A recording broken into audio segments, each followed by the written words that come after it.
चलो चलो जिंदाबाद।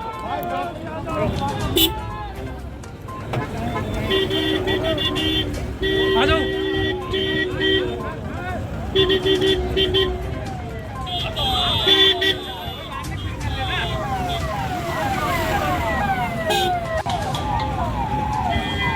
बाईपास बाईपास बाईपास निकल गए।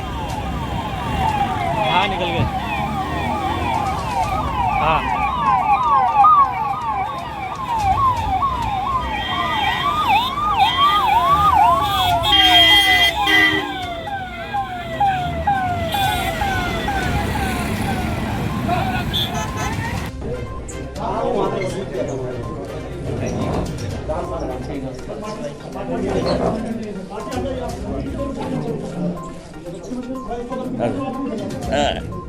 आइए तब।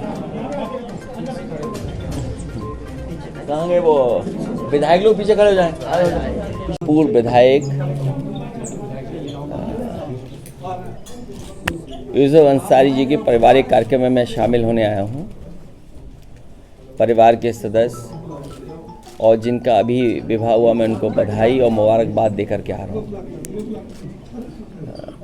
मुरादाबाद, रामपुर और आसपास के ज़िले ये समाजवादियों के साथ हमेशा रहे हैं। मुझे याद है कि पिछले चुनाव में मैं मुरादाबाद नहीं पहुंच पाया था और कई बार कुछ लोगों से जब बात हुई, उन्होंने यही कहा कि आप दूसरे ज़िलों को देखिए, यहाँ तो हम आपको जिता करके भेज रहे हैं। मैं मुरादाबाद और आसपास की जनता का बहुत धन्यवाद देता हूँ जिन्होंने उन परिस्थितियों में समाजवादी पार्टी की मदद की और समाजवादी पार्टी के एक एक प्रत्याशी को जिताने का काम किया। हालांकि यूसुफ अंसारी साहब 2 बार बहुत करीब से रह कर के नहीं जीत पाए।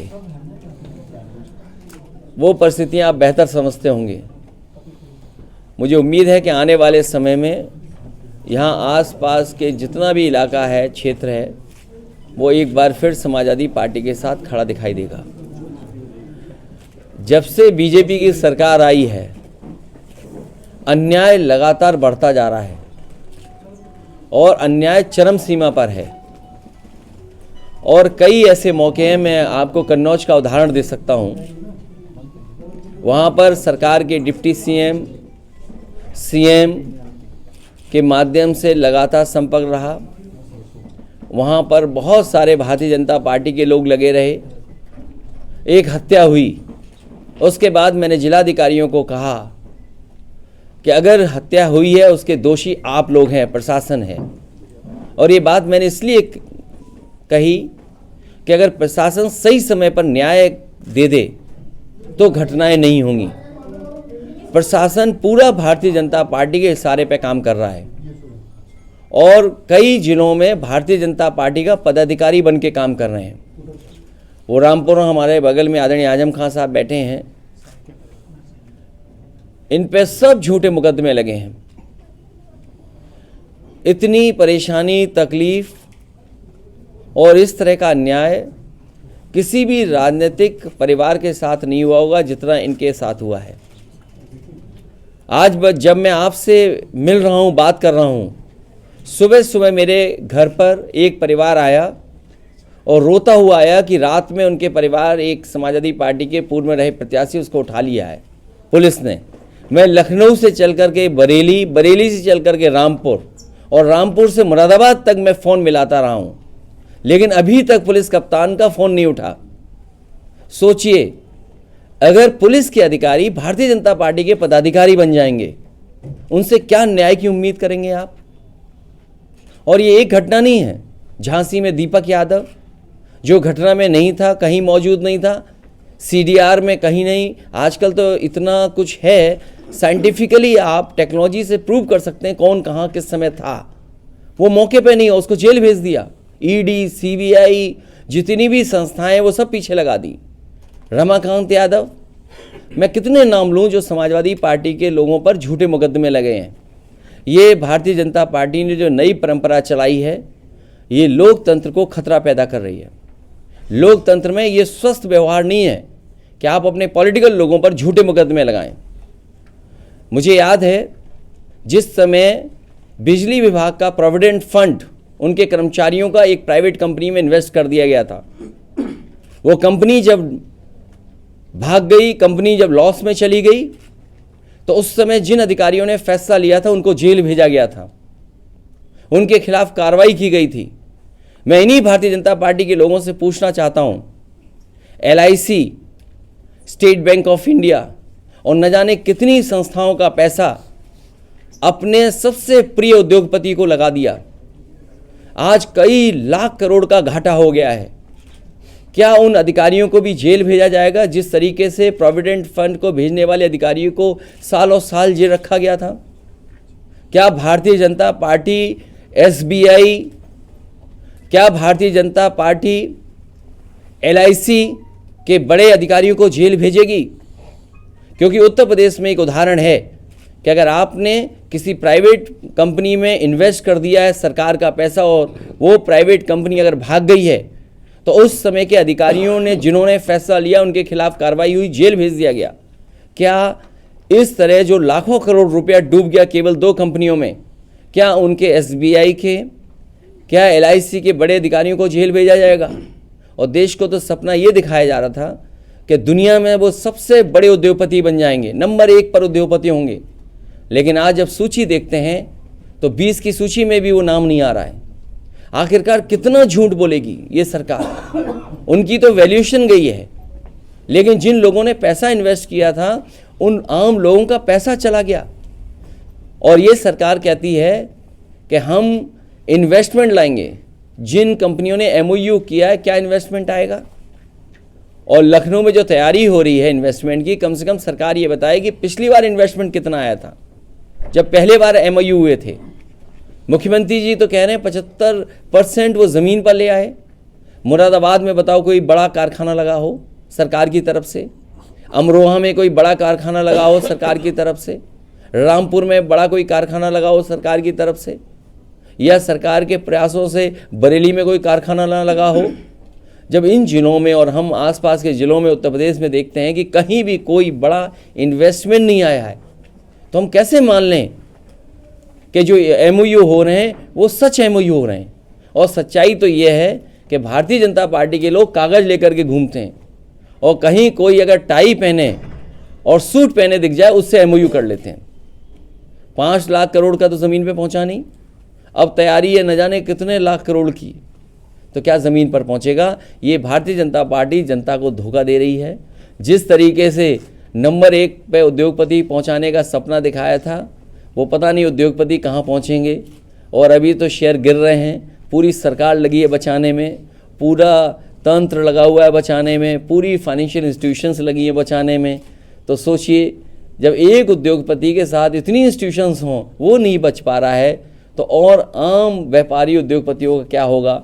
जब देश का इतना बड़ा उद्योगपति डूब रहा है, तो उस इन्वेस्टमेंट के बहाने उत्तर प्रदेश में कौन इन्वेस्टमेंट करने आएगा?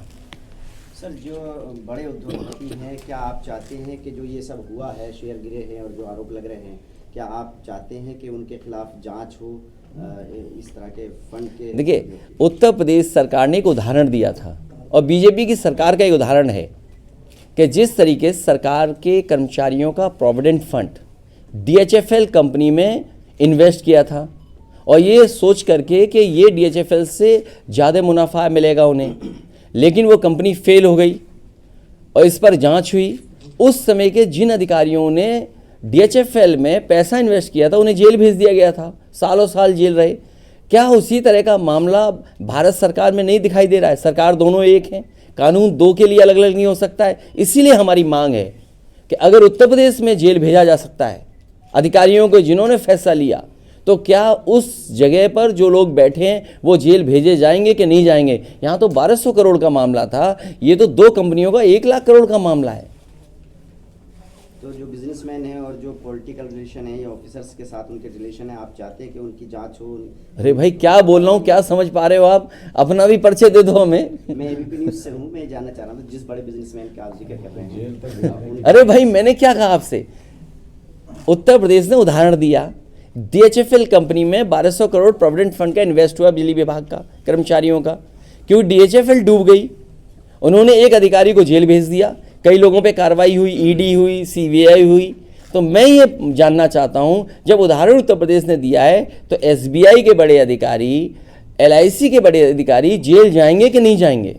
और फिर भारतीय जनता पार्टी तो ये सपना दिखा रही थी कि ये उद्योगपति दुनिया में नंबर 1 होंगे। ये जो सपना दिखाया उनका तो वैल्यूएशन गया है, लेकिन न जाने कितने आम लोगों का पैसा डूब गया। और तब जब सभी फाइनेंशियल इंस्टीट्यूशंस उसको बचाने में लगी है, सरकार बचाने में लगी है, तब वो उद्योगपति नहीं बच पा रहे। और प्रधानमंत्री जी से, भारतीय जनता पार्टी से कितनी मित्रता है ये अलग बात है कि वो उद्योगपति हैं, लेकिन कितनी करीबी मित्रता है आपसे बेहतर कौन समझेगा? और नहीं मानते, कोई NDTV का पत्रकार होगा, वो बेहतर समझता होगा। यहाँ पर NDTV तो उन्होंने खरीद लिया। अरे ये बात तुम क्यों नहीं कहते हो यार? जोर से कहो ना, बात जाए यहाँ से अंदर तक। कल MLC चुनाव के रिजल्ट आए, उससे कितना? अरे बीजेपी बेईमान पार्टी है। अब बेईमान पार्टी से क्या उम्मीद करोगे? अब अधिकारी चुनाव लड़ेंगे। आपने रामपुर का लोकसभा का चुनाव नहीं देखा? रामपुर में वोट निकलने नहीं दिया पुलिस लगा करके। ये लोकतंत्र में कभी चुनाव ऐसे होते हैं? इलेक्शन कमीशन की तो जिम्मेदारी ये है कि ज़्यादा से ज़्यादा लोग घर से निकलें और वोट डालें। आखिरकार ये कौन सी ताकत थी, कौन लोग पीछे थे जिन्होंने यहाँ पर वोट नहीं डालने दिया? मैनपुरी में भी कोशिश की, लेकिन मैनपुरी की जनता ने तय कर लिया था कि अगर उन्हें जान भी देनी पड़ेगी तो वो वोट डालने जाएंगे। और अगर रामपुर के लोग भी ये तय कर लें, जान चली जाए लेकिन हम वोट डालने जाएंगे, लोकतंत्र बचाने जाएंगे, तो आने वाले समय में परिणाम दूसरा होगा। वहाँ गोली नहीं चलती, रामपुर में गोली चलती और लोग मारे जाते हैं। हमने मरने से बचाया है लोगों को, हमें मालूम था मारे जाएंगे लोग। सही बात। क्योंकि सर, इन यहाँ जो लोग परिस्थितियों रहते में हैं, 85 बनाम 15 का टारगेट कैसे पूरा करेंगे? ये क्या चीज़ है? अभी भाजपा का जो आया था 80 बनाम 20, उसमें आपकी तरफ से हुआ था कि नहीं नहीं नहीं, देखिए भाजपा को आप समझो, जी भाजपा के पास कोई महंगाई कम करने का कोई रास्ता नहीं है, बेरोजगारी कम करने का कोई रास्ता नहीं है।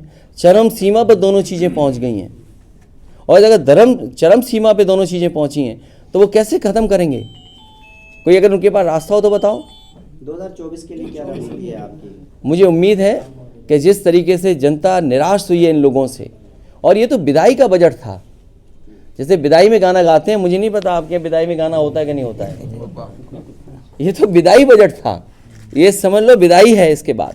अगले जी लखनऊ में पोस्टर लग रहे हैं आपकी पार्टी की तरफ से कि भाजपा ब्राह्मण विरोधी है, उस पे क्या? नहीं, ये नहीं कहा हम लोगों ने, नहीं हमने विरोधी नहीं कहा। हमारी पार्टी का जो भारतीय जनता पार्टी ने सवाल उठाया है या जो बहस छिड़ी है वो हम पूछना चाहते हैं उनसे सदन में, और सदन में मुख्यमंत्री जी से बेहतर कोई नहीं कह सकता है, क्योंकि मुख्यमंत्री जी न केवल मुख्यमंत्री हैं बल्कि वो साधु संत योगी भी हैं और एक पीठ से आते हैं। हमें उम्मीद है कि वो कम से कम वो बताएंगे जिससे कि हमें जानकारी हो जाएगी आखिरकार हम लोग क्या हैं। सर, एक आरोप ये भी लग रहा है कि इस बार जो राष्ट्रीय कार्यकारिणी आपकी घोषित हुई है तो उसमें कोई ठाकुर या ब्राह्मण पदाधिकारी। क्यों ऐसा कहते हो? आप फिर से पढ़ लो सूची। आप ऐसा मत करो, ये बात मत बोलिए आप, केवल इसलिए कि न्यूज़ पे किसी ने मैसेज करके आपसे पूछा होगा ये पूछ लो, ये मत करो। आप पूरा जिसने आपको मैसेज भेजा हो उससे कहिए कृपा करके हमारी राष्ट्रीय कार्यकारिणी दोबारा देख लो। उनसे इनकी यारी कैसे खत्म हो ये तय कीजिए। हाँ? 2024 यारी कैसे खत्म हो? जो तैयारी है समाजवादी पार्टी की, जो एक मुद्दा देखिए, उठाया कि मैं ये मुख्यमंत्री जी से कि मुख्यमंत्री नहीं, मुद्दा नहीं उठाया, ये सच्चाई है। ये हमारे समाज की 5000 साल से पुरानी लड़ाई है, कोई आज की लड़ाई नहीं है। ये कोई लड़ाई आज की नहीं है, 5000 साल से, और समाजवादियों ने हमेशा प्रयास किया। और जो यहाँ पर जैसे बाबा साहब भीमराव अम्बेडकर जी थे, उनका प्रयास था कि ये ख़त्म हो, जाति व्यवस्था ख़त्म हो, इस तरह का भेदभाव ख़त्म हो। डॉक्टर राम लोहिया कोशिश कर रहे थे कि ये व्यवस्था ख़त्म हो। उसकी लड़ाई अभी छूटी नहीं, लड़ाई लगातार चलेगी। भारत सरकार ने 200 करोड़ रुपए का बजट का प्रावधान रखा है तालिबान के लिए, अफगानिस्तान के लिए, आपकी क्या राय है? सरकार से उन्हें अच्छे संबंध रखने पड़ेंगे। अब सरकार किसकी, सवाल ये नहीं है। भारत सरकार को अफगानिस्तान की सरकार से संबंध अच्छे रखने पड़ेंगे। अल्पसंख्यकों को बजट काट के उन्हें दे दिया शायद। वो अल्पसंख्यकों को बजट ही नहीं देंगे। किसी के पास सवाल? ये संगठन आपका प्रदेश में काम नहीं कर रहा है, भंग है, तो अरे बहुत जल्दी बन जाएगा। अगर आपको कोई सुझाव हो तो हमें बता देना। नहीं, बन जाएगा, जल्दी बन जाएगा। ठीक सर, ठीक। चलिए, हमारे प्रेस के लोगों का बहुत धन्यवाद है, बहुत धन्यवाद।